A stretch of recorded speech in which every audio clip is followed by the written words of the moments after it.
Assalamualaikum warahmatullahi wabarakatuh, Pak Kardiono. Waalaikumsalam Pak Bawan. Apa kabar hari ini, Pak Kar? Alhamdulillah saya hari ini luar biasa heboh. Tadi habis kerja 4 jam. Mudah-mudahan ini di sela kesibukan kita masih bisa belajar bersama. Baik, insya Allah. Alhamdulillah. Mungkin kelasnya sudah dikondisikan ya, Pak Oke, Kar? sudah. Nggak ada jam. Baik, Pak Kar, saya di sini sebagai mitra, sebagai mitra yang mungkin saat ini saya berfungsi sebagai supervisor ya. Iya. Mungkin ada yang ingin saya sampaikan terlebih dahulu kepada Betul. Pak Kardiono. Yang mungkin yang pertama adalah tentang audit penilaian. Dalam Pak Kardiono melakukan coach hari ini, audit penilaian ini nanti akan berisi tentang prinsip-prinsip dari coaching. Itu yang pertama, kemitraan, lalu mampu menggali potensi. Iya. Dan yang ketiganya yaitu kreativitas. Lalu ada dari audit penilaian ini ada juga kompetensi inti Pak Kardiono. Yang pertama yaitu presence, kehadiran penuh Pak Kardiono. Yang kedua mendengarkan aktif, dan yang ketiga mengajukan atau memberikan pertanyaan yang berbobot sesuai dengan alur cerita. Iya. Lalu ada pertanyaan yang ingin saya sampaikan Baik, kepada Pak. Pak Siap. Kardiono. Pertanyaan pertama mungkin dari coaching yang akan Bapak lakukan ini sebentar lagi ini, kira-kira kompetensi apa yang ingin Bapak tunjukkan atau yang ingin Bapak berikan di dalam coach hari ini? Oke. Di dalam proses coaching yang akan saya laksanakan pada hari ini sih ada beberapa hal yang ingin saya tunjukkan ya. Yang pertama adalah saya ingin berusaha memberikan kehadiran penuh, fokus 100% kepada rekan saya. Terus yang kedua adalah saya ingin menggunakan alur tirta dalam menuntun rekan-rekan saya sehingga rekan guru bisa menemukan solusi-solusinya secara mandiri seperti itu. Iya, jadi ada kehadiran penuh dan juga mungkin menggunakan alur cerita ya, Pak Kardiono. Lalu untuk selanjutnya kan setiap sesuatu itu memiliki target. Betul. Memiliki target tertentu. Kira-kira menjadi indikator kesuksesan atau ketercapaian tujuan yang ingin Pak Kardiono capai itu. Oke, yang pertama yang ingin, jadi dalam proses coaching saya berharap berhasil jikalau salah satunya adalah berhasil yang pertama adanya muncul ide-ide gagasan yang tentunya sangat kreatif ya dari coaching saya secara mandiri Pak. Jadi tidak ada paksaan atau tidak ada keterpaksaan dari pihak lain ya, dia bisa memaksimalkan potensinya, akhirnya dia bisa keluar ide gagasannya. Terus yang kedua, saya di sini akan menggunakan sintak ini ya, tirta ya dalam mengcoaching saya. Oke, yang pertama mungkin ada agar coach itu mampu mengeluarkan ide-ide kreatif secara mandiri ya. Dan kedua untuk yang sintak dari tirta ini. Baik, Pak Kardiono, itu saja mungkin yang ingin saya tanyakan. Saya doakan semoga sukses dalam melakukan coaching hari ini. Insyaallah. Terima kasih Pak Kardiono. Assalamualaikum warahmatullahi wabarakatuh. Waalaikumsalam warahmatullahi wabarakatuh. Sukses selalu Bapak. Terima kasih Pak. Assalamualaikum Bu Nur. Waalaikumsalam Pak Kadi. Bu Nur hari ini kelihatan ceria banget. Aduh, ya begitulah kira-kira. Tapi tadi pembelajaran sudah selesai ya, kosong ya. Oke, Bu Nur, ini saya mau sharing ya, sharing berdua kita ya. Sebagaimana momen yang sudah kita jadwalkan, kita jadikan, kita hari ini mau ngobrol-ngobrol nih, ya bahasa kerennya coaching gitu ya, terhadap permasalahan yang ya mungkin sesuatu yang terjadi di sekolah ibu ya yang bisa kita diskusikan bareng. Oke deh, apa nih kira-kira saat ini yang pengen kita obrolkan? Jadwalnya udah lama ya Pak. Udah lama ini ya. Udah lama banget. Baru ketemu hari ini. Baru ketemu hari ini. Oke, gini nih Pak, sebenarnya saya tuh pengen bercerita tentang permasalahan di kelas ya Pak ya. Kan saya itu mengajar kelas 6. kelas 5 atau Iya.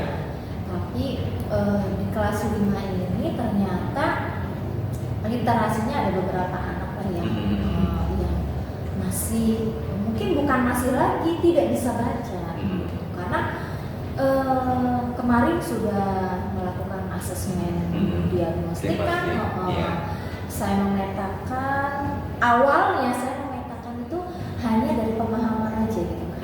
Nah ternyata dari pemahaman itu ada beberapa anak malah justru bukan hal yang pemahamannya lagi, malah di membacanya. Nah saya rasa kan udah kelas 5 bukan waktunya lagi belajar. Udah kelas 5 itu ya? Iya, makanya aduh rasanya agak galau gitu kan Pak. Oke deh, Bu Nur, jadi di momen ini nih, waktu kita kan gak lama ya. Mungkin intinya Bu Nur pengen meningkatkan literasi siswanya, maknanya di kelasnya ya. Iya, di kelas. Oke, Bu Nur, kalau boleh tahu nih, di kelas itu yang nggak bisa itu berapa banyak? Kira-kira? Lebih ada 2 anak. 2 anaknya ya? Sebenarnya nggak banyak sih, cuma nggak banyak. Oke deh. Berartinya kalau di persentase di dalam kelas berapa persen itu? Karena saya murid itu sedikit ya, cuma 22 siswa. 22 siswa. Berarti mungkin dari 22 siswa itu 1%. 1%-nya ya. Oke ya. Kalau boleh diukur nih, tujuan peningkatan literasinya itu kira-kira pengennya di angka berapa? Saya sih sebenarnya kalau dari lihat perkembangan anaknya ya, untuk mencapai level yang sampai 10 sih kayaknya sulit gitu Sulit kan. ya? Sulit. Ideal banget, sulit banget kayaknya ya? Ideal banget, sulit banget karena dilihat dari latar belakangnya anak ini memang pemahaman untuk membacanya aja nggak ada, huruf masih terbalik-balik. Iya. Mungkin di level 5 atau 6 aja kayaknya udah cukup deh, udah cukup berhasil gitu ya. Di level 6 kali ya mungkin ya. Level Di 6 level lah. 6. Oke. Bu Nur, dari yang ada sekarang ini, sebenarnya apa saja sih yang membuat anak-anak itu masih ada di level yang agak rendah itu, kira-kira apa saja sih yang menjadi permasalahannya di sekolah ini? Iya, permasalahannya sebenarnya kalau dari sekolah sendiri sebenarnya fasilitas sudah cukup ya Pak ya. Perpustakaan ada, kunjungan juga terjadwal seperti itu. Bahkan di sekolah itu di kelas ya, khususnya di kelas itu masing-masing kelas sudah punya pojok baca masing-masing ya gitu. Cuma mungkin saya sudah cari tahu identifikasi dari anak ini, mungkin salah satunya faktor dari keluarga. Faktor keluarga ya. Jadi yang pertama faktor keluarga yang mungkin pendidikannya juga kan namanya di kampung, lebih banyak di pesantren daripada sekolah formal seperti itu. Nah jadi perhatian untuk sekolah formal itu betul-betul menyerahkan sepenuhnya kepada sekolah gitu. Jadi perkembangan itu orang tua tuh kurang memahami seperti itu. Jadi dukungannya mungkin untuk kesana jadi hanya 20%. Ya udahlah, yang penting anak saya sekolah seperti itu. Oke, berarti bisa sedikit saya tarik kesimpulannya, ternyata permasalahannya itu bukan di sekolah ya. Sekolah dari tadi disampaikan udah sarananya cukup, pojok baca udah ada. Oh ternyata dari keluarga yang mungkin notabene background keluarganya itu masih banyak pesantren gitu ya. Oke. Selain itu kira-kira ada nggak masalah lain selain dari faktor keluarga? Kalau faktor keluarga mungkin itu ya yang lebih itunya ya lebih terlihat. Lebih terlihat itu ya. Terus keduanya mungkin juga karena ini kita melihat dari level ya, level anak yang mungkin kalau sudah levelnya fasenya udah fase C seperti itu kan perkembangannya kan harusnya sudah ke tingkat pemahaman. Tapi ini baca masih terbolak-balik, huruf masih ketukar-tukar seperti itu. Artinya saya juga menjadi sebuah PR untuk anak ini, apakah anak ini sebetulnya punya kelainan di dalam dirinya seperti itu, atau bisa dimasukkan mungkin anak ini punya berkebutuhan khusus. Oke. Jadi saya melihat ide ya, background keluarga sama tadi bisa jadi anak tersebut ada kemungkinan ya diduga kebutuhan. Oke. Atas tadi keinginan Bu Nur untuk meningkatkan literasi ya, sama beberapa permasalahan yang udah kita identifikasi tadi nih Bu Nur. Kira-kira nih Bu Nur ada nggak bayangan atas masalah itu apa yang ingin dilakukan? Iya, saya tuh inginnya ya, karena di sini kan semester awal ya. Nah saya pengen itu saya membuat jadwal pribadi khusus untuk anak dua ini nih, gitu. Jadi tapi saya tidak dimasukkan ke dalam pembelajaran. Jadi artinya privat khusus gitu ya, mungkin ya. Privat khusus yang bersifat sukarela seperti itu. Di luar jam pelajaran, mungkin saya nanti anak dua ini akan belajar membaca setelah pulang sekolah. Bisa jadi nanti prosesnya adalah membaca dasar dulu. Oke. Kapan kira-kira itu akan mulai dilakukan? Secepatnya. Ya? Karena kan ya kita juga kan sudah mau efektif kan ya. Jadi nggak mungkin kita lama-lama, supaya nanti mudah-mudahan 1 atau 2 bulan ke depan ini anak ini sudah minimal bukan mahir lagi, sudah bisa menyatukan kata seperti itu. Bu Nur, di pemecahan masalah Bu Nur tadi, kira-kira Bu Nur pengen melibatkan siapa aja sih, atau dukungan apa sih sebenarnya yang diperlukan untuk mensukseskan tujuan peningkatan literasi tadi? Nah, karena saya ini membuat jadwalnya di luar jam pelajaran ya Pak ya. Tapi saya juga tidak terlepas dari guru-guru mata pelajaran karena bagaimanapun juga guru pelajaran yang lain kan pasti menunjang. Betul. Pasti nanti permasalahannya sama dengan saya. Betul. Artinya saya akan bekerja sama di situ dengan guru bidang studi. Kita berkolaborasi bagaimana nih menangani anak ini. Artinya selain di pelajaran saya yang menangani, nanti saya akan berkolaborasi bagaimana ide-ide teman-teman saya, rekan-rekan saya untuk mengajarkan anak ini gitu. Tentunya bisa deh saya ajak gitu dalam jangka waktu seminggu, mungkin bisa 1 atau 2 kali rekan saya bisa ikut mengajari anak ini. Berkolaborasi berarti ya sama teman-temannya. Oke. Bu Nur, satu hal tadi yang belum terkait dengan kemungkinan keterbelakangan tadi ya, kebutuhan khusus, kira-kira bagaimana Bu? Mungkin saya kalau misalkan dari situ kan tidak bisa bergerak sendiri ya Pak ya. Saya harus melibatkan kepala sekolah. Saya juga harus melibatkan orang tua yang terutama. Karena saya tidak bisa memutuskan anak ini punya kelainan ya. Tidak bisa, karena saya juga menyampaikan ke orang tua harus hati-hati. Karena tidak semua orang tua bisa menerima anaknya kalau misalkan dikatakan anak ini berkebutuhan khusus seperti itu.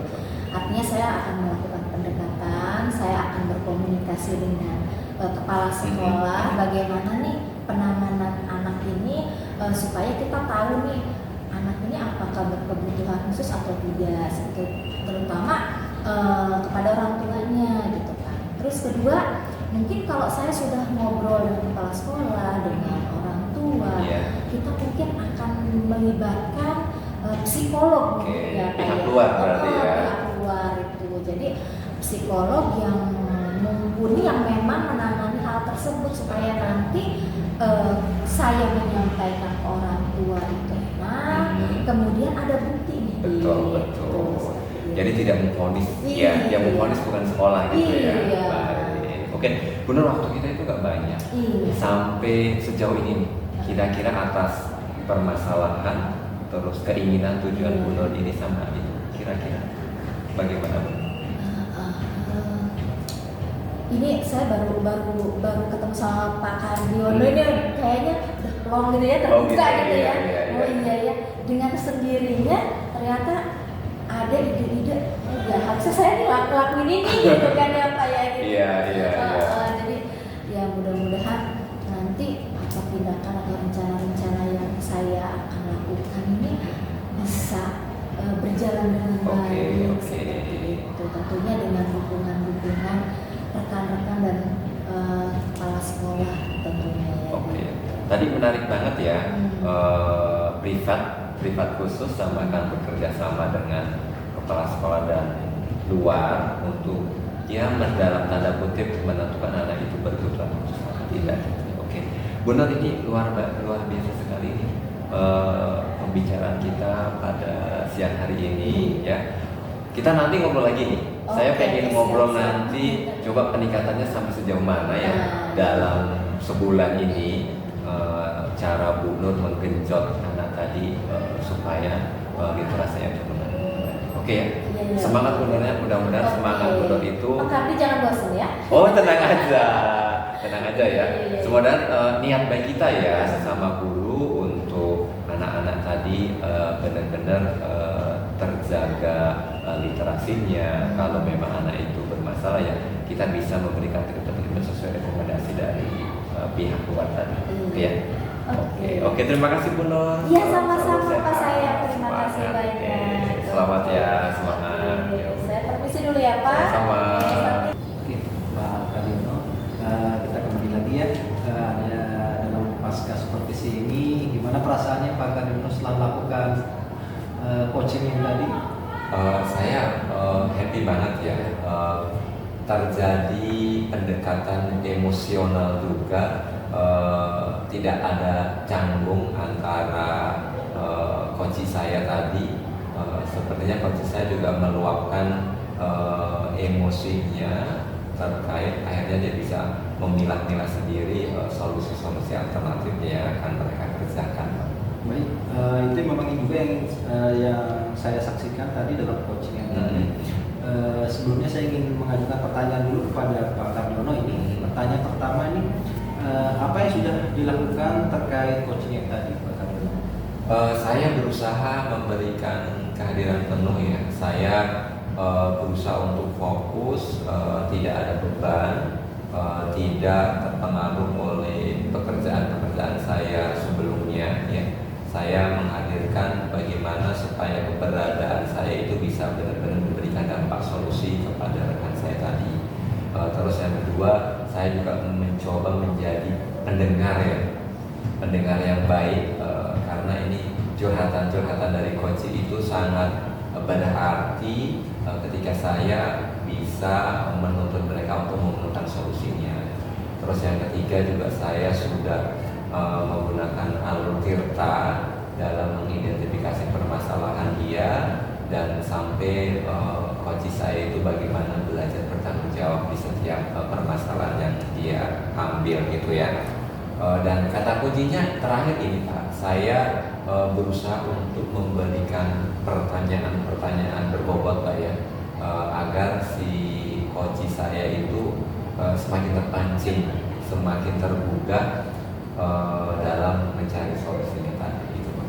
Ya, betul sekali apa yang dikatakan Pak Kardiono ya, karena itu yang saya lihat dalam coaching yang tadi bahwa Pak Kardiono ini sudah melakukan presence dengan baik, lalu sudah mendengarkan dengan baik juga, dan sudah menggunakan alur tirta dengan terurut dengan baik. Sebagai pertanyaan selanjutnya saya adalah yang kedua, apa yang perlu dikembangkan Pak Kardiono dalam meningkatkan agar nanti di selanjutnya di coaching selanjutnya itu bisa lebih baik? Tadi saya merasa pertanyaan berbobot itu menjadi sesuatu hal yang sangat krusial ya, karena dalam pertanyaan itu bisa jadi lain kasus lain pertanyaannya ya. Artinya saya juga sebelumnya harus bisa menggali juga pertanyaan-pertanyaan yang bisa memantik ya, menggali, mengeluarkan, bahkan mengaktualkan ide-ide dan gagasan. Jadi seperti bagaimana menyusun dan membuat pertanyaan berbobot itu sangat penting ditingkatkan pada diri saya. Jadi perlu adanya meningkatkan pertanyaan berbobot ya, ataupun dari ide yang Kalau baik. Pakar, baik untuk yang terakhir saya akan memberikan kesimpulan ataupun catatan saya tentang coaching yang tadi. Yang pertama untuk present kehadiran penuh, saya lihat Pakar Diono sudah memberikan perhatian penuh terhadap coaching, baik dalam memberikan pertanyaan maupun dalam menanggapi apa yang disampaikan oleh coaching.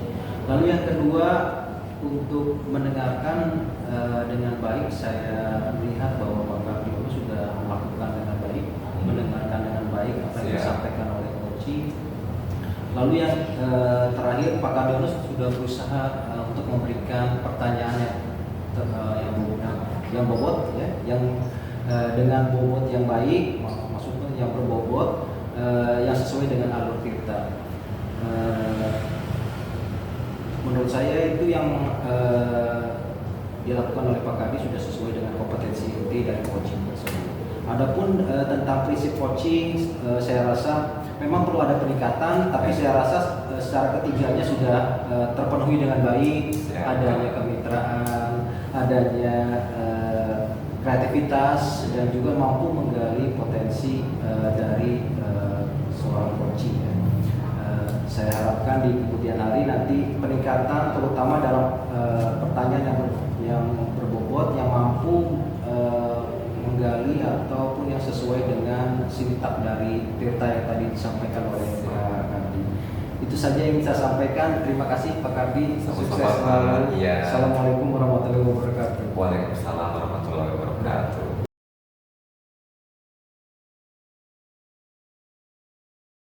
Apa kabar Pak Darmawan? Alhamdulillah baik, Bu Nur. Alhamdulillah. Sehat ya? Alhamdulillah sehat. Oke. Di sini kan Bapak akan melaksanakan kegiatan coaching ya. Nah, sebelumnya izinkan saya sebagai observer atau penilai untuk menjelaskan rubrik penilaian yang akan Bapak laksanakan ini.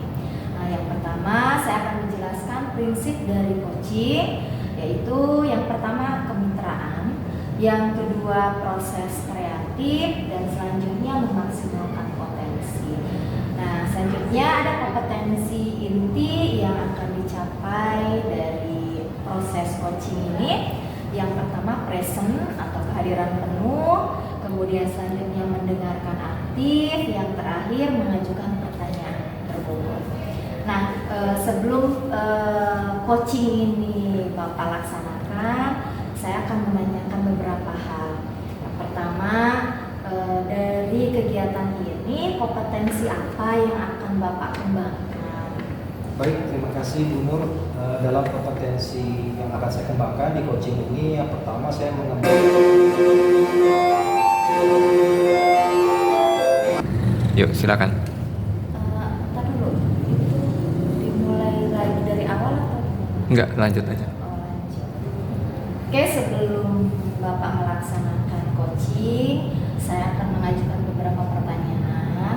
Yang pertama, saat nanti Bapak melaksanakan coaching, kompetensi apa yang akan Bapak kembangkan di sini?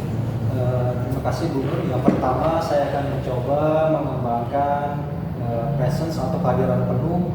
Saya akan mencoba agar nanti ketika melakukan coaching, semua perhatian saya tertuju kepada coachingnya. Lalu yang kedua saya akan mengajukan pertanyaan yang berbobot sesuai dengan alur Tirta. Kemudian yang terakhir nih pertanyaannya, dari kegiatan ini indikator pencapaian yang akan Bapak tuju itu apa saja Pak? Saya mengharapkan ketika saya melakukan coaching ini semua alur Tirta itu sudah tersusun dengan baik. Semua pertanyaan saya sesuai dengan alur Tirta. Lalu yang kedua saya harapkan dengan kehadiran saya sebagai coach dapat menggali ide-ide dari seorang coach agar dia nanti dapat menemukan solusi dari masalahnya sendiri seperti ini. Iya, baik ya Pak. Sukses, mudah-mudahan coachingnya berjalan dengan lancar. Terima kasih Pak. Terima kasih Bu Nur. Iya, sama-sama. Assalamualaikum warahmatullahi wabarakatuh. Waalaikumsalam Pak Mawan. Apa kabarnya Pak Kar? Alhamdulillah sehat. Terlihat bahagia sekali hari ini. Betul Pak. Alhamdulillah. Bagaimana dengan kelas sudah dikondisikan Pak Kar? Alhamdulillah kelas sudah terkondisikan. Hari ini habis ngajar ya. 4 jam hari ini sudah cukup ya. Luar biasa sekali 4 jam langsung ya Pak Kar. siap. Oke, Pak Kardiono, mungkin untuk saat ini kita sharing aja Pak ya. Betul. Kita sharing, berbagi, kira-kira apa yang ingin disampaikan oleh Pak Kar? Oke. Pak, akhir-akhir ini sih saya agak miris terhadap siswa saya yang angka kehadirannya itu banyak yang terlambat di pagi hari. Bahkan sekolah sudah punya tata tertib ya, jam 7 itu gerbang sekolah ditutup Pak. Jadi setelah itu anak dikategorikan sebagai terlambat, dibariskan di depan gerbang sekolah. Jadi adanya siswa yang sering terlambat sekolah Pak ya.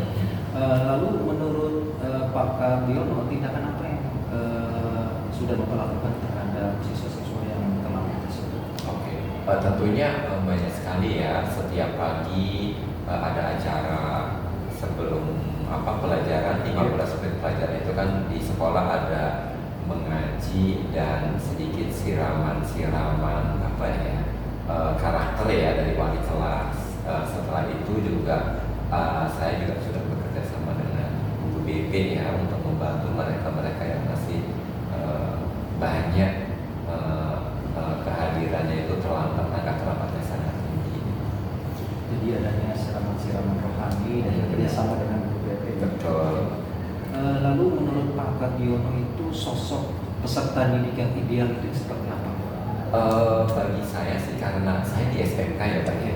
Ya idealnya itu datang harus hadir tepat waktu lah. Artinya jangan sampai ketika nanti gambaran di industri mereka datang itu terlambat Pak. Jadi akan merugikan diri mereka sendiri ya ketika mereka sudah masuk pekerjaan nanti. Jadi pakar ini tidak menginginkan adanya sesuatu yang merugikan. Betul. Yang nanti mungkin disesali oleh peserta didik tersebut gitu ya. Lalu rencana pakar yang mungkin yang akan dilakukan, rencana kedepannya untuk minimal mengurangi atau bahkan menghilangkan sama sekali dari peserta didik ini yang terlambat sekolah, kira-kira rencananya. Oke, sebenarnya saya sudah melihat beberapa hal ya Pak ya. Ternyata anak-anak terlambat itu sering begadang malam Pak. Begadang malam. Terus sepertinya dari begadang malam itu juga orang tua kurang bisa mengontrol jam tidurnya dan akhirnya anak-anak itu di pagi harinya itu susah untuk dibangunkan. Jadi itu permasalahan yang saya lihat sih Pak ya. Kalau dalam segi uang saku, transportasi kayaknya sih jalur angkutan di sekolah saya itu bukan jalur padat merayap ya. Jadi memang cenderung ada di anak-anak yang jam tidurnya itu bermasalah Pak. Jadi karena jam begadangnya ini jam waktu malam istirahat mereka mungkin ada sedikit terlalu lama sehingga mereka mungkin bangun kesiangan. Jadi adanya kerjasama dengan wali murid mungkin. Iya betul. Menurut Pak Kardiono ini dalam jangka waktu berapa lama atau kapan ini kira-kira akan memulai rencana Pak Kardiono? Saya sih segera Pak. Mungkin habis ini kayaknya saya akan membuat semacam pertemuan singkat lah dengan rekan-rekan wali kelas agar kita itu punya komitmen yang sama gitu loh. Pertama wali kelas, yang kedua itu dengan rekan BBK dan tim kalau bisa namanya tim gerakan disiplin sekolah Pak, GDS. Jadi biar mereka bisa bersatu padu berkolaborasi dalam menangani siswa ketika di pagi hari dan memberikan bencana solusi yang tepat untuk siswa-siswa itu ya. Kalau perlu sih nanti kalau udah memang tidak memungkinkan rencana juga saya akan memanggil orang tua semuanya pasti. Intinya dalam minggu inilah saya akan berkolaborasi dengan rekan-rekan. Iya, tadi Pak Kardiono membicarakan tentang kolaborasi dan juga mungkin secepatnya ya, dalam waktu secepatnya. Kira-kira untuk seseorang atau siapa mungkin yang dapat Pak Kardiono jadikan semacam memberikan semangat atau yang dapat membantu Pak Kardiono dalam merencanakan kegiatan ini agar berhasil dengan baik. Oke. Tentunya yang pasti saya akan terlibatkan guru BK karena sosok mereka itu kayaknya dibutuhkan banget atau menjadi apa ya dalam tanda kutip apa ya superhero-nya gerakan disiplin sekolah. Jadi ketika anak melihat guru BK itu mereka ya agak khawatir, tapi khawatir dalam hal positif ya, agar mereka agak terasa tertanam bahwa saya harus disiplin gitu. Sama yang kedua, ada guru yang terlibat dalam gerakan disiplin sekolah Pak. Mereka juga berkolaborasi dengan lintas guru supaya bisa memberikan alternatif solusi lah ketika kita ajak kolaborasi. Jadi kerjasama antar sektor, antar multi bidang, yeah. Untuk dapat membantu Pak Kardiono dalam melaksanakan rencana kegiatan tersebut. Oke Pak Kardiono, nanti kita lihat hasilnya mungkin dalam waktu dekat ini, dalam seminggu ini kita harapkan ada perkembangannya sehingga nanti mungkin jumlah peserta didiknya makin berkurang. Ya, itu saja yang ingin saya sampaikan. Terima kasih Pak Kardiono. Sukses selalu untuk tugas Pak Kardiono, rencana Pak Kardiono di kedepannya. Assalamualaikum warahmatullahi wabarakatuh. Waalaikumsalam warahmatullahi wabarakatuh. 3. Oke Pak, tadi Bapak kan sudah melaksanakan kegiatan coaching ya. Nah, saya akan mengajukan beberapa pertanyaan. Yang pertama, ketika Bapak tadi nih dalam kegiatan coaching, apa yang sudah Bapak lakukan? Dalam coaching tadi saya sudah melakukan presence kehadiran penuh. Saya mencoba memusatkan 100% perhatian saya kepada coaching. Lalu dan juga yang kedua, saya sudah memberikan atau melakukan pertanyaan yang berbobot kepada coaching sesuai dengan alur cerita. Baik. Nah, dari kegiatan itu ya pasti kan kita mempunyai beberapa apa nih yang harus saya kembangkan seperti itu ya Pak ya. Nah dari kegiatan coaching ini kira-kira menurut Bapak sendiri nih apa sih yang perlu Bapak kembangkan dari kegiatan coaching tadi Pak? Yang perlu saya kembangkan yaitu mendengarkan dengan seksama, terutama ketika penyampaian dari coaching tersebut. Kadang-kadang saya masih ada suara-suara yang mungkin sedikit mengganggu ketika saya sedang memperhatikan coaching dalam menyampaikan pendapatnya. Itu yang mungkin saya kembangkan lebih baik agar saya dapat memberikan mendengarkan dengan baik selama coaching menyampaikan pendapatnya. Jadi kurang fokus ya Pak ya. Iya. Lagi jadi konsentrasinya agak sedikit terganggu. Iya, ya. ada suara-suara juga. Baik. Ini saya akan menyampaikan catatan hasil observasi saya tadi ya Pak ya, yang sudah Bapak lakukan coaching tadi. Yang pertama, Bapak itu sudah menerapkan alur kitanya sudah sesuai, sudah dengan alurnya secara runtut, kemudian kemitraannya juga sudah terlihat. Terus kemudian Bapak sudah menggali ide-ide yang kreatif dari coachingnya. Kemudian Bapak sudah memenuhi kompetensi yang ada pada coaching ya. Mungkin itu saja yang sudah saya observasi dari kegiatan coaching tadi Bapak. Terima kasih sudah melaksanakan kegiatan ini. Salam sukses selalu Pak. Terima kasih Bu Nur, terima kasih. Salam sukses buat kita. Iya.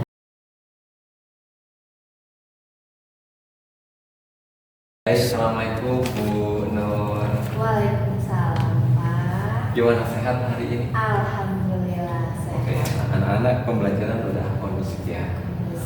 Oke, Bu Nur, di momen siang hari ini Bu Nur, Bu Nur kan akan melakukan proses coaching ya dengan teman Bu Nur. Lah izinkanlah saya di sini sebagai seorang pengamat transformasi.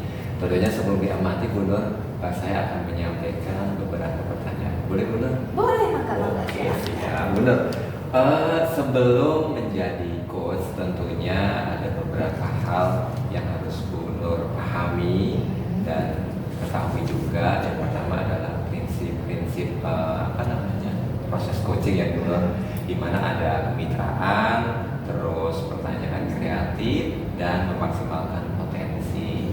Selain itu Bu Nur juga harus sudah mempunyai kompetensi-kompetensi ketika coaching ya Bu Nur, di mana kompetensi itu adalah kehadiran penuh, terus pendekatan aktif ya sahabat kita yang di coaching, sama pertanyaan yang berbobot supaya rekan-rekan bisa menggali potensinya. Dan terakhir tentunya alur tirta yang akan kita gunakan, benar ya? Kita ya, betul. Oke, Bu Nur, dari beberapa kompetensi tadi, kira-kira kompetensi apa sih yang ingin dikembangkan oleh Bu Nur?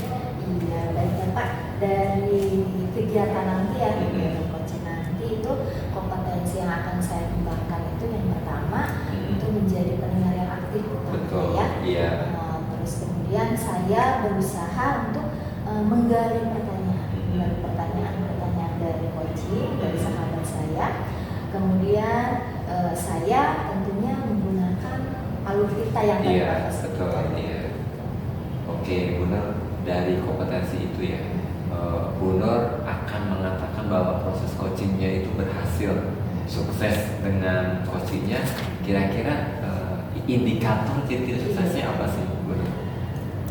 Yang pertama tentunya saya nanti sebagai coach itu menggunakan alur tirta. Alur tirta itu sudah sesuai dengan jalurnya, sudah tersusun tersusun sesuai hingga nanti ke tanggung jawab terakhir.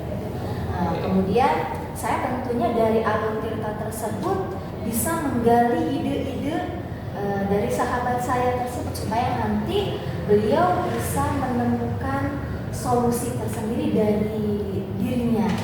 Oke.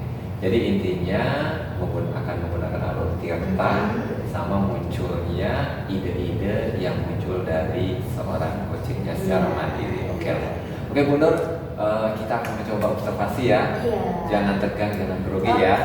Siap, tetap semangat. Semoga nanti proses coachingnya sama teman-teman berjalan lancar. Amin. Oke, saya akhiri sementara ya Bu Nur ya. Assalamualaikum warahmatullahi wabarakatuh. Apa kabar Pak Darmawan? Alhamdulillah baik Bu Nur. Ya. Gimana nih? Sehat? Alhamdulillah sehat Bu Nur. Saya barusan selesai mengajar tadi, ada pelajaran bahasa Inggris. Oh gitu. Iya. Gimana nih? Ada apa nih? Ada siswa saya Bu Nur ya, yang di kelas ini yang kemampuan numerasinya masih kurang. Kemampuan numerasinya masih kurang sehingga yang peserta didik ini agak kesulitan setiap kali pelajaran matematika. Kalau untuk pelajaran yang lain peserta didik ini bisa mengikuti, tapi setiap pelajaran matematika maka tempat duduknya akan berubah menjadi paling belakang dan dia merasa jadi ngomong yang menakutkan gitu sama matematika. Betul sekali. Terus gimana? Lalu ya sebelumnya sih sebenarnya di awal-awal pembelajaran saya sudah mengadakan assessment ya, memang dari pengamatan saya berdasarkan assessment minat bakatnya itu bukan di matematika, minat bakatnya di pelajaran yang lain. Akan tetapi kita dalam memberikan materi pembelajaran tentu saja di kurikulum mereka ini memang diberikan kebebasan, tetapi juga harus ada target yang dicapai sesuai dengan mata pelajaran yang diberikan di sekolah dasar. Jadi meskipun yang bersangkutan ini kurang begitu menyukai pelajaran matematika, namun saya tetap mencoba agar peserta didik ini minimal mampu mengikuti pembelajaran matematika dengan baik. Terus menurut Bapak nih, keinginan Bapak tuh seperti apa nih? Dari muridnya nih? Dari muridnya ya? Iya. Dari murid yang secara umum saya menginginkan bahwa peserta didik ini tidak menganggap pelajaran matematika itu sebagai matematika. Karena ketika mereka nanti di SMP, di SMA, mereka akan bertemu dengan terus ya. Iya. Yang mungkin yang selanjutnya mungkin saya harapkan mungkin ketika pelajaran matematika itu mungkin anak-anak itu lebih termotivasi lah, lebih terlihat semangat ketika pelajaran. Tapi kalau matematika mereka terlihat mengantuk sekali.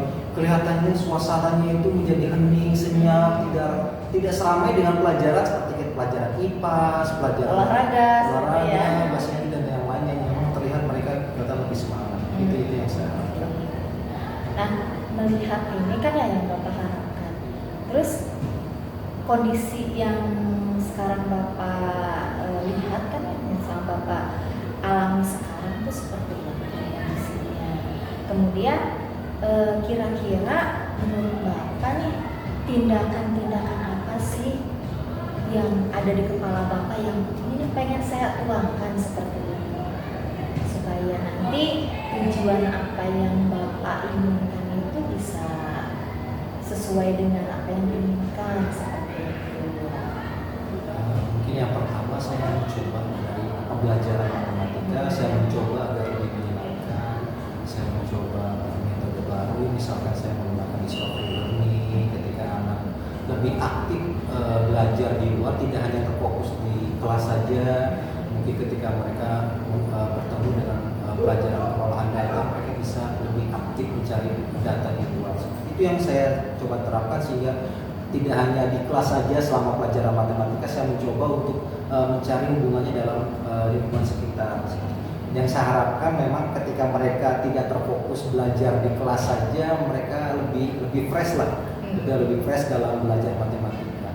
Lalu yang selanjutnya saya mencoba untuk berbicara kepada wali murid, orang tua murid, kira-kira apa kendala yang mereka hadapi di rumah, atau adakah kendala-kendala yang berhubungan dengan pelajaran yang diberikan di sekolah. Jika ada pembelajaran yang mungkin mereka masih kurang ataupun kesulitan, mungkin kita bisa mengadakan pelajaran tambahan di luar jam sekolah. Dengan begitu minimal nanti mereka bisa memiliki suatu perubahan di dalam pemikiran mereka bahwa matematika ini tidak seperti yang mereka tidak seperti yang mereka pikirkan sebelumnya. Iya, jadi Bapak tuh ingin anak-anak itu sama matematika itu bukan pelajaran yang dibenci ya. Betul. Pengennya yang ditunggu-tunggu nih, kapan lagi nih ada pelajaran matematika gitu ya. Nah tentunya kan Bapak tadi rencananya mau menerapkan pembelajaran yang menarik, yang menyenangkan. Terus kemudian ada kolaborasi ya, artinya ya dengan orang tua. Itu idenya udah bagus nih, udah sepertinya kalau misalkan rencana-rencana itu bisa dilaksanakan nih. Sudah ada bayangannya tuh kayaknya asik nih, menarik nih jika ini berhasil gitu. Nah kira-kira nih Bapak kan rencana udah bagus nih, segala metodenya dirubah jadi menyenangkan, anak tidak matematika itu jadi bukan mata pelajaran yang menakutkan lagi, pengennya yang senang nih, kayak hal-halnya sama dengan pelajaran yang lain, kayak olahraga gitu ya, yang ditunggu-tunggu kapan nih pelajaran matematika gitu. Nah kira-kira dari rencana tersebut kapan nih Bapak mau melaksanakan itu? Saya mencoba melaksanakan secepatnya. Di dalam minggu ini saya akan mencoba melaksanakan untuk melakukan perubahan terutama dalam pembelajaran. Seperti yang saya misalnya dengan metode baru, saya akan mencoba lebih banyak lagi dengan discovery learning, atau mungkin saya menggunakan media-media pembelajaran yang menarik sehingga anak-anak lebih terlihat senang lah berada di kelas. Lalu saya akan mencoba seperti yang tadi saya bilang untuk merubah suasana. Saya akan mencoba belajar di sekitar lingkungan sekolah tentang pelajaran yang berhubungan dengan matematika, misalkan pengolahan data, kita bisa mencari data-data yang ada di sekitar sekolah. Itu yang akan saya coba terapkan dalam waktu secepatnya, mulai dari minggu depan nanti saya akan coba menerapkan. Iya, menarik ya Pak ya. Jadi Bapak mau menerapkan mungkin tidak hanya di dalam kelas ya, bisa di luar kelas. Jadi anak itu asik gitu ya, belajarnya asik gitu tuh. Karena yang kita tahu kalau belajar di dalam kelas itu kan memang apalagi matematika, bosen. Terus kedua kalau misalkan ada suasana baru lah istilahnya ya, suasana baru di luar, anak jadi wah asik nih gitu tuh. Pola berpikir mereka jadi lebih terbuka seperti itu. Oke, kiranya kalau misalkan itu bisa secepatnya ya Pak ya dilaksanakan. Mudah-mudahan apa yang Bapak harapkan, apa yang kita harapkan mungkin nanti bisa menjadi contoh nih untuk teman-teman, untuk saya pribadi seperti itu. Nanti bisa kita lihat nih nanti perkembangannya apakah berhasil atau tidak. Kalau misalkan memang berhasil, oke nih. Nah kalau tidak, mungkin bisa rencana-rencana lain yang mungkin Bapak akan terapkan seperti itu. Nah terakhir nih, saya pengen tahu setelah ngobrol nih Bapak nih gimana nih perasaannya nih? Semua perasaannya senang sekali. Terima kasih kepada Ibu. Saya sudah mulai ada gambaran tentang ide yang mungkin akan saya laksanakan di tahap selanjutnya, dan juga mungkin saya harus membuat refleksi. Nanti mungkin setelah saya melakukan kegiatan ini, saya ada refleksi tentang apa yang sudah saya lakukan. Dan nanti kalau misalkan rencana saya ini kurang berjalan dengan baik, saya harus menyiapkan rencana-rencana yang lain yang mungkin lebih baik, yang sehingga dapat memberikan hasil yang lebih baik yang kita harapkan. Oke, sukses terus ya penerbangannya. Iya. Terima kasih. Sukses, mudah-mudahan nanti tujuannya tercapai. Amin, insyaallah. Oke, ya. Selamat. Kita akhiri ya pertemuan ini ya Pak ya. Oke. Mungkin Bapak udah mau masuk ya. Oke. Mungkin itu saja. Ada yang disampaikan lagi? Cukup. Oke, terima kasih Pak. Ya, terima kasih. Baik Bu Nur, tadi saya sudah menyaksikan beberapa menit ya proses coaching yang dilakukan oleh Bu Nur terhadap salah satu anak ya. Bu Nur, saya ingin mendengar nih cerita Bu Nur selama proses coaching tadi, apa saja sih yang telah dilakukan dengan baik tadi? Ya, saya tadi sudah melakukan coachingnya ya dengan sahabat saya. Itu yang pertama, saya sudah berusaha untuk menjadi pendengar yang aktif. Karena menurut saya kalau menjadi pendengar itu menciptakan rasa nyaman. Menciptakan rasa nyaman. Kemudian saya sudah menggali ide-ide yang ada di dalam pikirannya untuk menyelesaikan atau menemukan solusi dia sendiri. Nah, kemudian yang sudah saya lakukan juga, saya sudah menerapkan alur cerita tersebut sesuai dengan sintaknya. Tapi tadi teman-teman benar ya sudah menemukan, saya lihat tadi sudah kayaknya enjoy banget bisa menemukan jalan solusinya secara mandiri. Tapi Bu Nur, sepertinya dalam suatu proses di kita selalu ada ya mungkin hal-hal yang mungkin dirasa belum maksimal, kurang harusnya saya tadi gini. Kira-kira ada nggak Bu Nur yang perlu Bu Nur kembangkan maksimalkan lagi dari proses tadi? Mungkin yang saya juga menjadi kurang, saya ini seharusnya begini seperti itu ya Pak ya. Saya di sini tadi itu sudah melakukan coaching, saya merasa saya kurang menjadi atau teman yang menjadi kehadirannya penuh gitu Pak ya, karena mungkin suasananya mungkin saya juga kurang saya punya masalah atau jadi suasana tersebut itu menjadikan saya tidak sepenuhnya gitu. Artinya belum fokus 100% gitu ya. Walaupun ibaratnya di situ saya sudah menjadi pendengar yang aktif gitu, tapi rasanya saya kurang penuh nih gitu. Mungkin dengan itu nanti saya akan belajar bagaimana sih saya lebih konsentrasi untuk menjadi coach yang bisa